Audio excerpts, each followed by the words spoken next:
Right. Um, okay, you want to move on to the next one? We got 4 more to cover here. So we've covered this one a little bit already. Prompt Yeah. chaining. This is very similar to chain of thought prompting, very similar to iterative prompting. With prompt chaining, you're looking at related prompts, but you put them in a sequence in order to complete.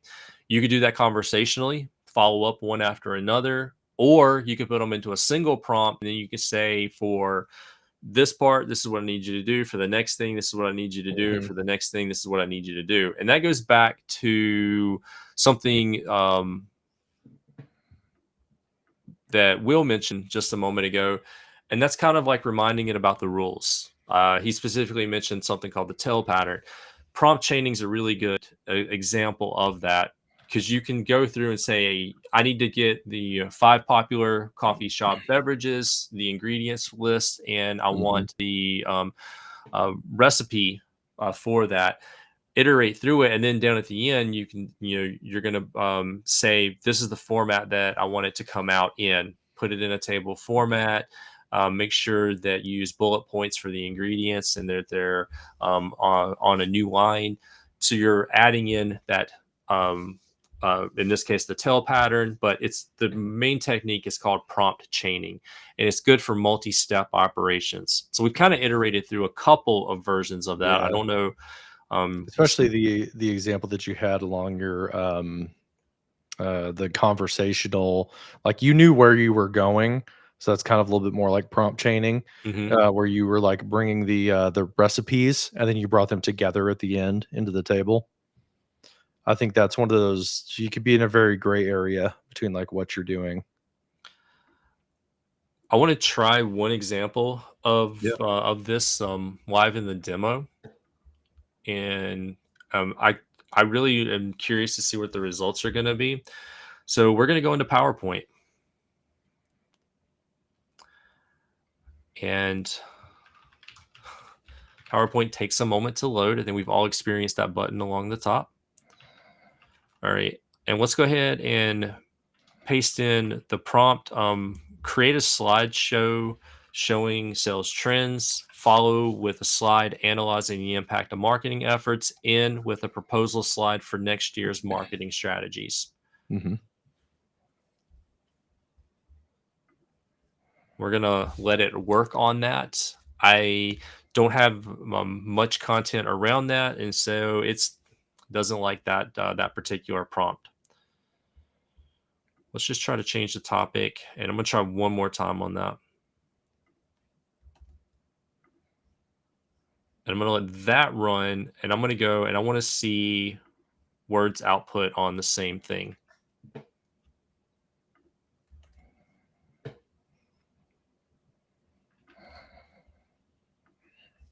Yeah, so PowerPoint doesn't like that.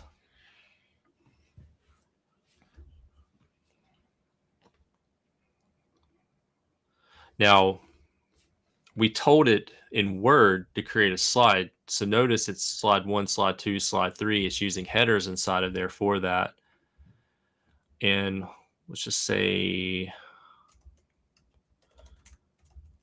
marketing report. All right, so that exists in my OneDrive. I should be able to find that pretty quickly. There's the marketing report. Let's Hmm. grab the path to that.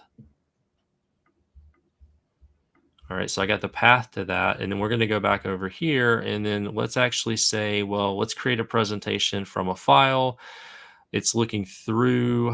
I don't see marketing report showing up there, unless I'm just missing it. So let's give it the path to that thing, and now let's work across the 2 copilots and see if it's going to be able to draft a presentation based off of the outline that we created in Word.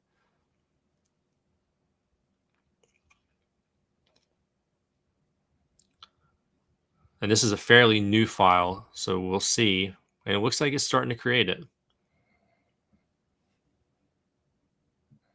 Now we asked for 3 slides. It looks like it's going to create 5.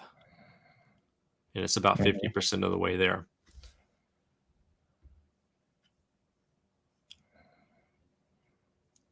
But while it continues to run on that, we'll just go back to it. And so the prompt that I entered in, that's not what I'm looking for. The prompt that I entered in for that, head back to loop, create a slideshow with annual sales, follow up with a slide analyzing the marketing efforts, and then end with a proposal slide. So we need annual sales trends, analyzing the marketing efforts, and then a proposal slide. So hopefully it'll Mhm. actually create that annual sales trends, marketing efforts, and then proposal for next year. It added three entry slides, but it got the core of the content. So in that case, prompt chaining actually was successful. And now we've got a good starting point. Mhm. Yeah. And then just going back to the conversational approach, you can do this in a single prompt.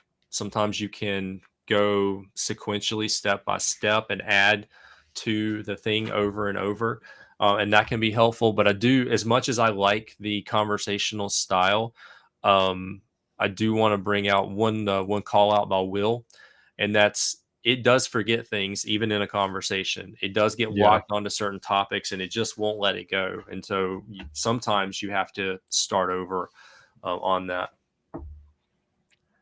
Yeah. Okay. And You want to yeah, leave prompt chaining? yeah, we'll go to that one in Yeah. just a second. Creating I want to inside of call Word. out Daryl's comment here. Yeah. Create a PowerPoint outline inside of Word and then feed it to Copilot.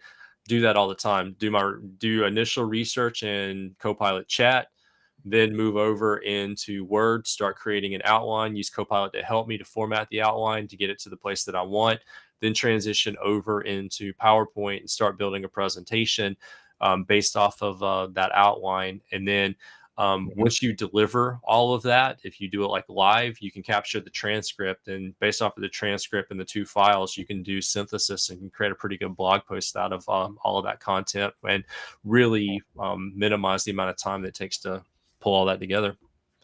Yeah, it's like you using the right tool for the right job, right? What it's best at, and with the formatting that you can do in Word, you can end up, with a better PowerPoint because of that. Because you're able to like format it, and make things bold, make it H1 versus H2 versus H3.